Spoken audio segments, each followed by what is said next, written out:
안녕하세요, 여러분. 저는 두 아이의 엄마로 살고 있는 40대 평범한 주부입니다. 사람들이 사는 세상이 이렇게나 다양한 일들이 있는 줄은 몰랐어요. 이 채널을 들으며 울기도 하고 웃기도 하면서 하루하루를 보내고 있답니다. 그러다가 문득 저도 이곳에 사연을 보내고 싶다는 생각이 들어 이렇게 글을 씁니다. 그럼 제게 어떤 일이 있었는지 지금부터 이야기를 시작해 볼게요. 제게는 늘 라이벌 관계에 있던 친구가 있었어요. 저도 늘 어디를 가도 지기 싫어하는 성격이고 열심히 하는 성격인지라 학교 내에서 무엇을 하든 항상 1등을 해야만 직성이 풀리곤 했는데요. 저와 친하면서 뒤에서 험담도 하는 한 친구가 있었답니다. 그 친구는 작고 왜소한 체구였었는데 고집이 센 편이었고 욕심이 많았던 친구였어요.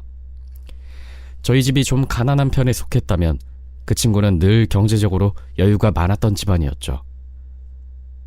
그 친구는 옷차림부터 시작해서 가지고 다니는 학용품이나 가방 등도 항상 그 당시에 유행하던 최고급이었으며 그런 걸로 항상 다른 친구들 기를 죽이기도 하고 지나친 자랑을 하기도 하며 친구들을 무시하기도 했었죠. 야, 손대지 마. 이거 최신 유행하는 거란 말이야. 비싼 거니까 떼타지 않게 가까이 오지 말라고. 뭐? 야, 내가 언제 이거 떼타게 했냐? 참, 웃긴다 너. 네 더러운 손으로 만지면 떼타니까 그렇지. 그리고 옷이 그게 뭐냐? 후질근해가지고. 참, 너 왜 그래? 친구한테 그런 말 하는 거 아니야. 아니 뭐? 내가 내 입으로 말도 못하냐? 니네 엄마 아빠한테 옷 좀 사달라고 해. 가방도 좀 사고. 맨날 언니 거 물려입고 그러지 말고. 너무 오래된 거 티나잖아. 정말 하루가 멀다 하고 이런 식으로 말을 하는 그 친구를 저뿐만 아니라 다른 친구들도 싫어했습니다. 같은 동네에 살면서 친구를 따돌리면 안 된다는 것은 알고 있었지만 항상 이런 식으로 말하는 그 친구를 저는 함께하고 싶지 않았죠. 제 주변엔 늘 친구들이 많이 있었습니다. 욕심이 많았고 뭐든지 열심히 하는 성격이었지만 친구들을 잘 도와주기도 했었고 학교 내에서도 꾸준히 일을 도맡아 하면서 선생님의 신임도 얻었었어요. 저희 집도 경제적으로 여유가 있지 않다 보니 힘들고 어려운 친구들을 보면 제가 가진 선에서 먹을 것도 양보했고 연필이나 지우개도 하나씩 나누어 주기도 했습니다. 제 나이대에 사시던 분들은 아시겠지만 그때는 학교에서 급식 같은 것도 하지 않았기 때문에 집에서 싸오는 도시락 안의 반찬을 모든 친구들이 고스란히 볼 수밖에 없는 상황이었어요. 형편이 어려운 친구들은 도시락을 제대로 싸오지 못한 친구도 있었고 반찬이 늘 김치나 나물 한 가지 정도만 싸오던 친구들도 있었어요. 저 역시 가정 형편이 좋지는 못했기 때문에 마음에 드는 반찬을 싸가지는 못했지만 그래도 밥과 반찬이 모자리지 않을 정도로는 싸갔었습니다. 그런데 꼭 점심시간이 되어 도시락을 먹을 때마다 그 잘난 척을 하던 친구가 다가와서 제게 시비를 거는 거예요. 야, 너 오늘은 못 싸웠냐? 엄마가 소시지라도 싸주셨냐? 뭐야, 또 계란이잖아? 너 맨날 계란이랑 멸치밖에 안 싸우냐? 내가 멸치를 싸우든 소시지를 싸우든 네가 무슨 상관인데, 어? 아, 내가 언제 상관이 있댔어? 그냥 그렇다는 거지. 네가 뭐 맛있는 것 좀 싸왔으면 내 돈가스랑 바꿔서 먹으면 좋을 것 같아서 본 것뿐이야. 근데 뭐 돈가스랑 바꿔 먹을 반찬 수준이 안 되네. 뭐가 어쩌고 저쩌? 누구는 돈가스 먹고 싶은 줄 아니? 나도 네가 싸우는 그 반찬 절대 입에도 대기 싫다고 알아? 정말 웃기고 황당하다. 앞으로 또 이런 얘기 한 번 더 하면 가만 안 둘 줄 알아. 알겠어? 참, 너 이상하다. 난 그냥 너랑 친구라고 생각하고 물어본 것 뿐인데 너 너무 오버하는 거 아냐? 좋게 받아들여 그냥. 이게 뭐라고 그렇게 화까지 내냐? 야, 됐어. 너 자꾸 이런 식으로 나 말고 다른 친구들한테까지 말하는 거 진짜 듣기 싫으니까 그만해. 이런 식으로 그 친구는 저의 도시락 반찬을 비꼬았고 참다 못한 저는 앞으로 가만두지 않겠다는 엄포까지 선언하기에 이르렀습니다. 그때 제 주변에는 저를 좋아해주던 다른 친구들이 함께 많이 있었기 때문에 그 친구는 더 이상 말을 하지 못하더라고요. 사실 그 친구와 저는 친하지 않은 것이 아니었어요. 초등학교 1학년 때 같은 반을 시작으로 한 동네에 살다 보니 몇 번이나 같은 반도 되었고 길거리에서도 마주치게 되었었기에 서로에 대해서 아주 잘 알고 있었죠. 어렸을 때는 함께 논 적도 많았고 시간을 보낸 적도 꽤 있었습니다. 그 친구의 집이 굉장히 잘 살았기 때문에 가끔씩 그 집 아빠가 승용차를 태워서 함께 놀러 간 적도 있었고 친구의 남동생과도 아주 친하게 시간을 보냈었어요. 잠깐 그 친구의 엄마에 대해서 잠시 설명해 드리자면요. 정말 사람 무시하는 말씀하시는 걸로 1인자이셨던 것 같아요. 자기 딸이 친하다고 하는 친구이니까 챙겨주시긴 하셨는데 가슴에 꽂히는 말씀을 많이 하셨었어요. 한 번은 제가 그 친구 집에 놀러 간 적이 있었는데요. 그날은 저희 부모님이 어디 모임을 가셨다가 늦게 오시는 날이라서 따로 이 친구 어머니께 부탁을 한 적이 있었던 걸로 기억해요. 좀 늦은 시간까지 저를 친구네 집에서 놀게 해달라고요. 그런데 그날 하나부터 10까지 잔소리하시고 제게 싫은 말을 하시는 거예요.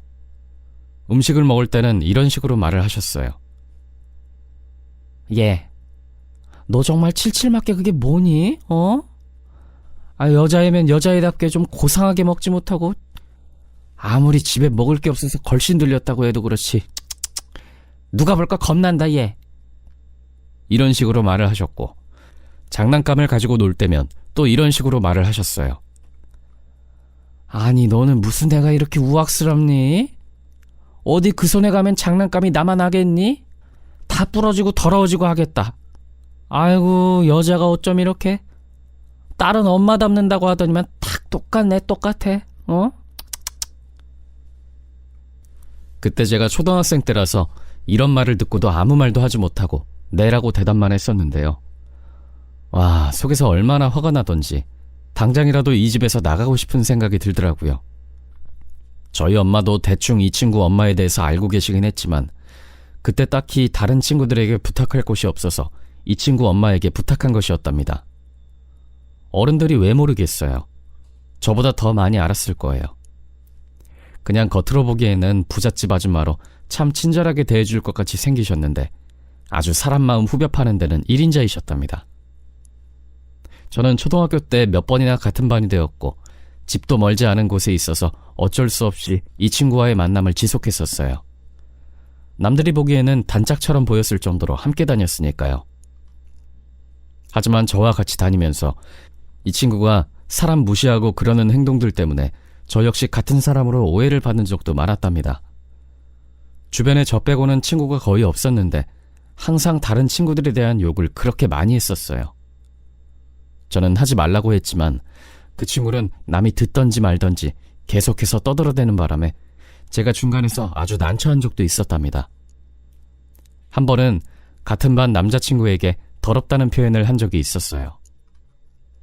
더러워. 생긴 거랑 똑같아.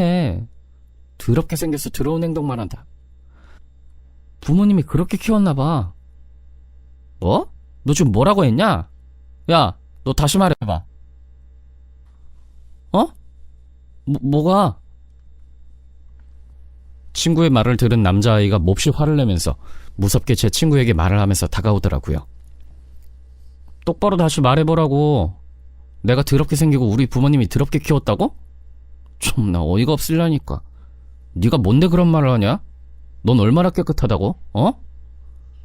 돈 좀 있고 좋은 옷 입는다고 다른 사람들 그렇게 무시해도 되는 거냐? 그러니까 친구가 없지. 누가 너 같은 걸 좋아하겠냐? 너도 니네 부모가 그런 식으로 키웠나 보지? 너 다시 이런 식으로 말하면 나 가만 안 있어. 알겠어? 같은 반 남자아이들 중에서도 가장 키가 크고 덩치가 좋았던 친구는 제 친구를 향해서 이렇게 무섭게 말을 하더라고요. 제 친구 역시 많이 놀랐는지 눈물을 흘리면서 아무 대답도 못하고 있었답니다. 그런데 제가 이 친구와 항상 붙어 다니다 보니 저도 마치 이 친구와 똑같은 생각을 하고 있는 줄 알더라고요. 저는 정말 절대 아닌데 말이죠. 그래서 이 남자친구가 저를 보는 눈빛도 한동안 좋지 않았답니다. 아무튼 그 일이 있고 나서는 제 친구의 엄마가 학교에 찾아와서 담임선생님과 상담하고 그 남자아이 혼내고 난리도 아니었어요. 분명히 제 친구가 먼저 잘못을 했는데도 그 남자아이만 엄청나게 많이 혼나는 바람에 제 친구는 이때의 일로 거의 반 친구들에게 따돌림 같은 것을 받게 되었었어요. 그래도 그때가 초등학교 졸업을 앞둔 때라서 힘들어하던 시간은 금방 끝이 났습니다. 저는 그래도 이 친구와 함께 한 세월 때문에 곁에서 위로도 해주었죠. 그런데 중학교와 고등학교에 들어가면서부터는 조금 달라지기 시작했어요. 친구들이 모두 성숙한 데다가 조금 마음에 들지 않으면 그대로 싸움이 일어날 정도로 자랐으니까요. 저 역시도 초등학교 때는 어쩔 수 없이 잘 어울리고 놀아주었다면 중학교에 진학하고부터는 자주 어울리지 않게 되더라고요. 마음도 불편하고 그러니 더 이상 함께 있을 이유가 없었죠. 제가 조금씩 멀어지는 것을 느끼게 된 그 친구는 저마저도 자기 곁을 떠날까봐 안절부절하면서 제게 말했어요. 저기 너 오늘 떡볶이 먹고 싶지 않니? 내가 사줄게. 튀김도 사주고 순대도 사주고 다 사줄게. 나랑 같이 가자. 아니야, 괜찮아. 떡볶이 어제 먹었거든. 그래? 그럼 너 뭐 갖고 싶은 거 없어? 우리 엄마가 어제 용돈을 좀 많이 주셨는데 쓸 데가 없어서 내가 너 필요한 거 좀 사줄게. 아니야, 괜찮아. 나 오늘 다른 친구 집에 생일 파티 초대를 받아서 거기 가봐야 할 것 같아. 생일 파티? 누구? 우리 옆반의 소라. 소라네 집에 이따 학교 끝나고 가기로 했어. 소라? 걔 우리랑 6학년 때 같은 반이었던 애? 왜 나한텐 얘기 안 했지? 나는 초대 못 받았는데. 그렇구나. 글쎄 깜빡했나? 아무튼 오늘 말고 다음에 같이 놀자. 제게 필요한 것을 사주겠다고 하던 그 친구는 자기 혼자 생일 파티에 초대받지 못했다는 사실을 알고는 조금 충격을 받은 듯 했습니다. 그리고 다음 날이 되어서 그 친구는 캐릭터가 그려져 있는 값비싼 학용품과 인형, 쿠션 같은 것을 잔뜩 들고 와서 친구들에게 나누어 주더군요. 그때 캐릭터가 그려진 학용품들이 유행하던 시절이라서 다들 갖고 싶어 했는데 친구가 공짜로 나누어 주니 친구들이 다들 그 친구 주변으로 몰려들어 하나씩 나누어 받기도 했답니다. 이런 식으로 그 친구는 주변 친구들에게 환심을 사려고 했던 것 같아요. 자기 자신을 되돌아보고 성격을 고치려고 하지는 않았고요. 그 친구의 엄마가 가끔씩 학교에 와서는 피자, 치킨, 아이스크림 등을 돌리기도 하셨는데 어찌나 통이 크신지 저희 반과 옆반까지 모두 다 돌리실 정도였답니다. 그 덕분에 친구는 그래도 몇 명 정도 친한 친구가 생겼던 것 같아요. 저도 그 친구에 대해서 너무나 잘 알고 있었기에 이게 하나의 관심을 끄는 방법이라는 것을 잘 알고 있기에 관심도 없었고 욕심도 별로 없었어요. 아무리 제게 환심을 사려고 노력을 해도 그다지 많이 끌리지가 않았죠. 오히려 그 당시에 그 친구의 남동생과 친하게 지냈던 것 같아요. 친구보다 1살 어린 남동생은 누나인 제 친구와는 상당히 달랐어요.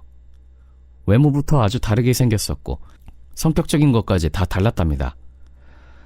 작은 체구랑 자신감이 별로 없는 작은 목소리는 친구와 달라도 한참 달랐죠.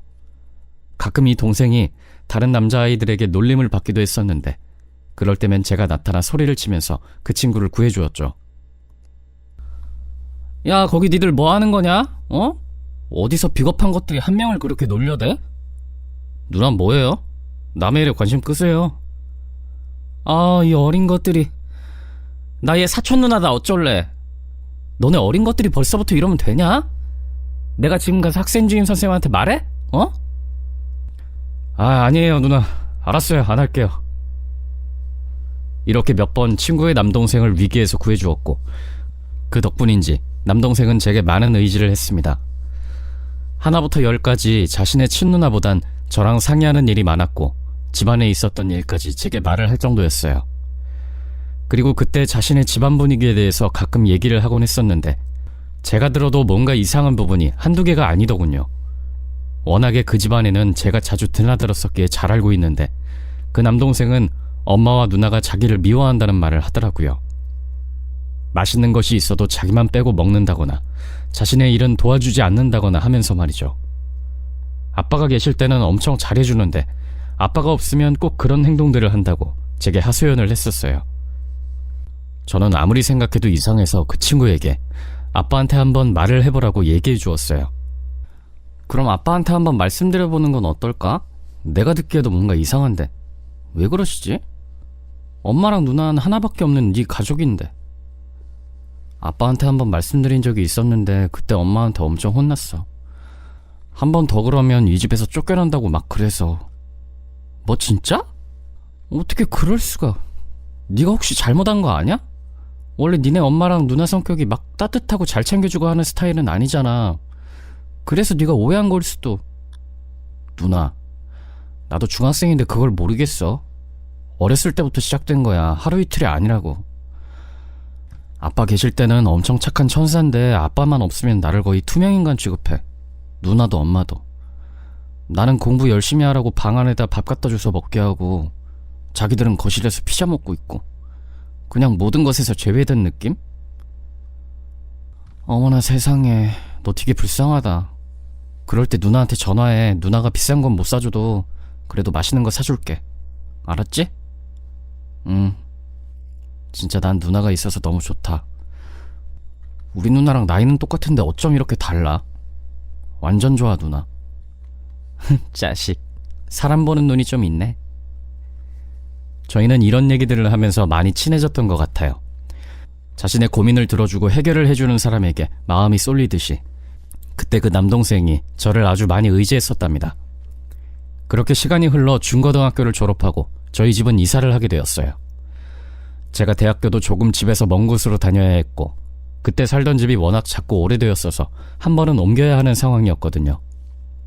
없는 살림이었지만 차곡차곡 열심히 저축하고 모으신 덕분에 조금 오래